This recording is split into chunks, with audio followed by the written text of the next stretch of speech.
Сәлеметсіңдер ме, қымбатты оқушылар? Біз бүгін 7-ші сынып материалдарымен ары қарай танысамыз. Бүгінгі сабақтың тақырыбы ағаш сабағының ішкі құрылысы деп аталады. Ал сабақты түсіндіретін мен Ибраимова Бақыт Тасболатқызы. Сонымен ағаш сабағының ішкі құрылысы. Ағаш сабағының ішкі құрылысы 4 бөлімнен тұрады. Бірінші қабық.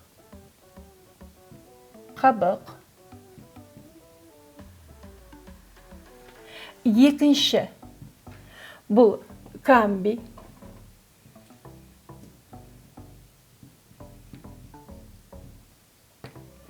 Үшінші сүрек.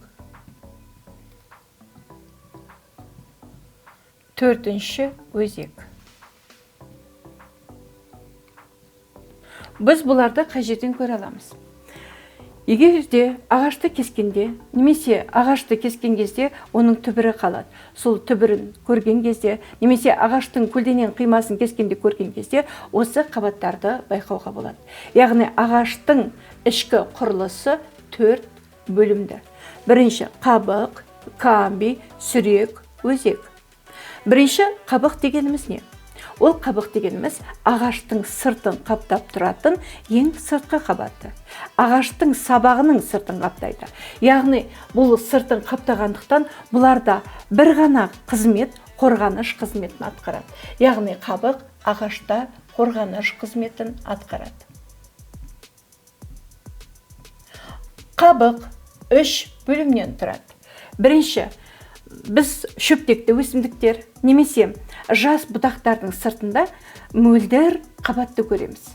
Ол мөлдір қабат, ол өң. Яғни өң. Бұнда хлорофилл болмайды, сондықтан мөлдір және түссіз болады. Екінші тоз, үшінші тін. Яғни қабықтың өзі 3 бөлімден тұрады. Өң, тоз, тін. Яғни шөптекті өсімдіктерде сыртын жауып тұратын жұқа мөлдір қабатты өң деп атайды. Яғни ол жабын, ол бас. Ол яғни сыртын қаптап тұрады. Тағы да айтамын. Ол мөлдір және түссіз болады. Екінші тоз. Тоз дегеніміз пробка орысша. Яғни бұл өлі ұлпа. Яғни ішкі бөліктерін ол қорғап тұрады. Себебі қабықтың бүкіл осы 3 бөлімінде қызметі, ол қорғаныш қызметі. Яғни тоз, өлі қабат, ол өсімдіктерді қорғап тұрады. Одан кейін барып тін қабаты. Тін қабаты, яғни бұл жерде біз мынандай сұраққа балалар, мынандай сұрақ туындайды осы жерде. Егер де өсімдікке тыныс алуға қатысатын жапырақта лептесіктер дедік. Лептесік жапырақтарда болады да, ол лептесіктер газ алмасуға қатысады дедік. Ал енді ол қыста не істейді? Жапырақтар жоқ, ал өсімдік өліп қалған жоқ. Өсімдік тірі, ол қалай тыныс алады, қалай көмірқышқыл газын шығарады деген сұрақ туады. Сол кезде біз тінге тоқталайық. Тіннің сұрғылттау келген, қоңырқай деген яғни түзілістерін жасымықша деп атайды. Жасымықша.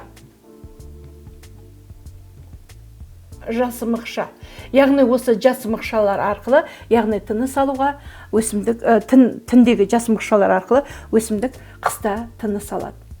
Енді камби. Камби дегеніміз не? Камби дегеніміз балалар түзеуші ұлпа.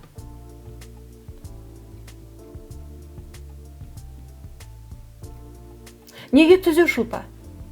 Себебі камби жасушалар үнемі бөлінуге қабілетті. Егерде сол өсімдіктің сабақтың көлденең кесіндісіне қарасақ, камби бұл жұқалау келген қабат. Сонда камби үнемі бөлінетін жасушалардан, үнемі бөлінуге қабілетті жасушалардан тұратын қабатты камби дейміз. Камби қабаты арқылы өсімдік жуандайды балалар. Осыны есте сақтаңдар. Камби қабаты арқылы өсімдік жуандап өседі. Ағаш жуандайды. Ол камбиге байланысты. Неге? Себебі камбидің клеткалары, жасушалар ұдайы бөлінуге қабілетті. Ал қыста камби жасушалары бөлінбейді. Олар тыныштық күйге түседі. Ал көктем шыға салысымен олар белсенді көбеюге қатысады. Сөйтіп сүрек камби жасушаларының бөлінуінен сүрек қалыңдай береді және аздап қабаты да өзінің размерлерін, өлшемдерін өзгертіп отырады. Сонымен камби дегеніміз қандай ұлпа болды балар? Түзуші ұлпа болды. Ерекшелігі неде? Олар ұдайы бөлінуге қабілетті. Камбидің қызметі неде? Камби өсімдіктердің сабақтың жуандауына әсер етеді. Сол камби жасушалардың бөлінуінен сабақ жуандап өседі. Сүрек қабатын кейбір кезде ксилема деп атаймыз. Осының ксилеманы айтқан кезде біз қабыққа қайтадан тоқталайықшы балар. Осы қабықта флоема болады балар. Флоема. Бұл екеуі де гректің сөзі балар. Флоема және ксилема деген бұл гректің сөзі. Яғни бірінші ксилема деген сөз бұл ағаш дегенді білдіреді. Бұның құрамында трахея мен трахеиттер болады. Олардан сүзгілі түтікшелер пайда болады. Түтікшелер бұл жоғарғы ағысты қамтамасыз етеді. Өткен сабақта айтқанбыз, сүрек арқылы су мен минералды заттар тамырдан жоғары қарай өтеді дедік. Яғни жоғарғы ағысты қамтамасыз етеді. Ал енді флоема деген бұл да гректің сөзі, флоетес, яғни қабық дегенді білдіреді. Бұл төменгі ағысты қамтамасыз етеді. Яғни флоема арқылы органикалық заттар төмен қарай жылжиды. Ксилема арқылы су мен минералды заттар жоғары қарай жылжиды. Сонда сүрек бұл негізгі ұлпа, негізгі қабат, ағаштың негізгі қабаты. Және сүрек ағаштың кесіндісінде едәуір бөлікті алып жатады. Яғни оның мөлшері үлкен болады. Осы сүрек қатты болғандықтан, осы жерден сүрек қабатынан неше түрлі бұйымдар, яғни музыкалық аспаптар, неше түрлі төсектер, яғни ағаш бұйымдары осы сүрек қабатынан жасалады. Одан басқа сүректе тірек,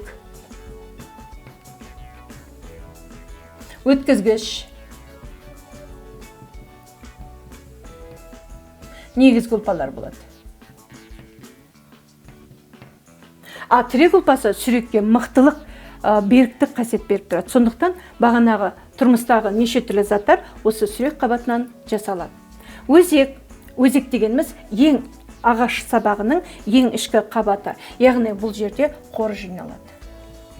Яғни өзекте қор жиналады. Балалар, қалай ойлайсыңдар? Біз айтамыз, өсімдік қоректенген кезде органикалық заттармен және биорганикалық заттармен қоректенеді дедік. Бағана айттық. Оған биорганикалық заттар, органикалық заттар керек дедік. Естеріңде бар ма? Ал енді органикалық заттарды фотосинтез процесі арқылы жасалады дедік. Фотосинтез процесі өсімдіктің жапырақтарында өтеді. Ал қыста сонда не ағаш қоректенбей ма? Ойланыңдаршы. Себебі жапырақ түсіп қалды ғой. Қыста жапырағы жоқ, бірақ ағаш өлген жоқ, әлі тірі. Ал сонда ол қалай қоректенеді деген сұрақ туады. Яғни қыста ағаш қалай қоректенеді? Оның жапырақтары жоқ, фотосинтезге қатыспайды, фотосинтез жүрмейді. Сонда ол қалай қоректенеді? Яғни қыста өзектегі қорды олар жұмсайды.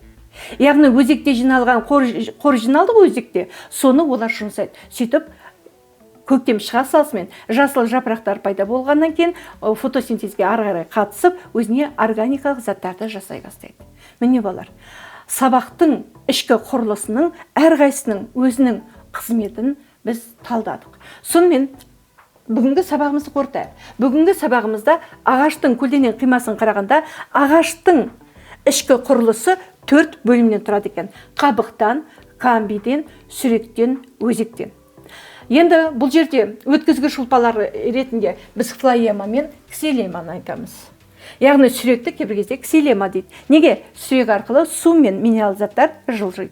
Қабық арқылы, яғни флоема тінталшықтары арқылы төменгі ағыс, ал ксилема арқылы жоғарғы ағыс түзіліп отырады. Ал өзек қор жинайтын ағаштың ішкі құрылымы. Міне балар, бүгінгі сабағымыз осымен бітті. Біз бүгін нені білдік?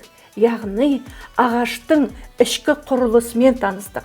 Оның 4 бөлімнен тұратынын біз ұмытпауымыз керек. Сонымен сабағымыз бітті. Келесі сабақта кездескенше қош сау болыңдар, біздің арнаға жазылыңдар.